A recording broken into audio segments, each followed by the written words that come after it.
देखिए साहब, युद्ध के बादल छा रहे हैं। जो हमने आपको दिखाया है वो है पिछला युद्ध, 1971 का युद्ध। सेकंड लेफ्टिनेंट अरुण खेत्रपाल परम वीर चक्र 21 साल की आयु पे वो शहीद हो गए थे। ठीक है साहब, मेरे बैचमेट थे, मेरे जिगरी दोस्त थे, और ये एक मेरा हम्बल ट्रिब्यूट है उनको। और उनकी पलटन 17 हॉर्स, पूना हॉर्स, जिसको कि पाकिस्तान कहता है फख्र हिंद, प्राइड ऑफ इंडिया। कितने सारे राजस्थान के हमारे जो लड़के हैं वो उस पलटन में सर्व कर चुके हैं, और आज वहाँ पे आई भी हुई हैं विधवा उन वीर सैनिकों की जो उसमें शहीद हुए थे अरुण खेत्रपाल के साथ। अगर आज अरुण खेत्रपाल जीवित होते मेरी तरह 75 साल के होते, लेकिन वो हमेशा हमेशा 21 वर्ष के रहेंगे। ठीक है, 21 वर्ष के, ही विल ऑलवेज बी 21। तो ये मेरा व्यक्तिगत ट्रिब्यूट है।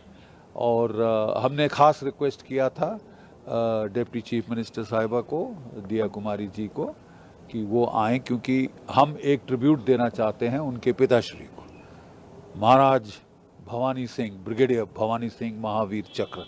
बहुत कम लोग जानते हैं कि वो एक कमांडो थे। वो आराम से महलों में रह सकते थे, पोलो खेल सकते थे, पार्टियां अटेंड कर सकते थे। पैरा कमांडो में गए, 10 पैरा कमांडो।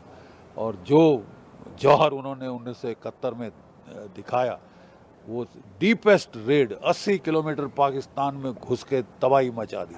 ठीक है, और बगैर खरोच के वापस आ गए, मार मूर के गदर मच गया था पीछे।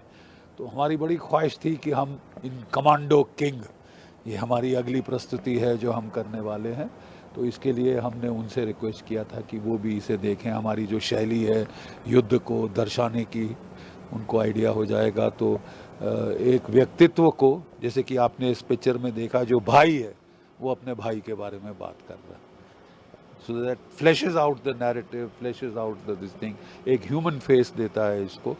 और ये बहुत ज़रूरी है प्रोत्साहन के लिए। एक ज़माना था जबकि राजस्थान के गांव-गांव में वो बार कवित एक तारा लेकर जाके, गज भर छाती पृथ्वीराज की, आंखों भय मशाल, इस टाइप के कवित गा के, शौर्य गाथाएं गा गा के प्रोत्साहित करते थे।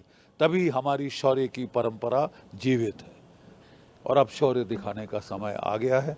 आप जानते हैं हमारे क्या हुआ है पहलगाम में, और आप जानते हैं कि हमारे प्रधानमंत्री जी ने क्या कहा है। तो हमें पूरा अंदेशा है कि अब पाकिस्तान पे बिजली कड़कने वाली है। कांग्रेस के जो सदस्यों में आए उन्होंने ये कहा कि युद्ध ही कोई ऑप्शन नहीं है। अरे साहब, मेरे को किसी से पार्टी से 2 टके का लेना देना नहीं।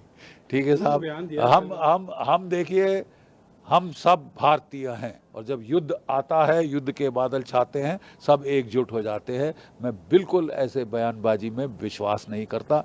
बहुत बहुत खेद की बात है, अगर आपने हमारी विधवाओं को रोते देखा है, हाँ, टेलीविजन के ऊपर, अपने 6 दिन की शादी हुई है और लाश पड़ी है हस्बैंड की।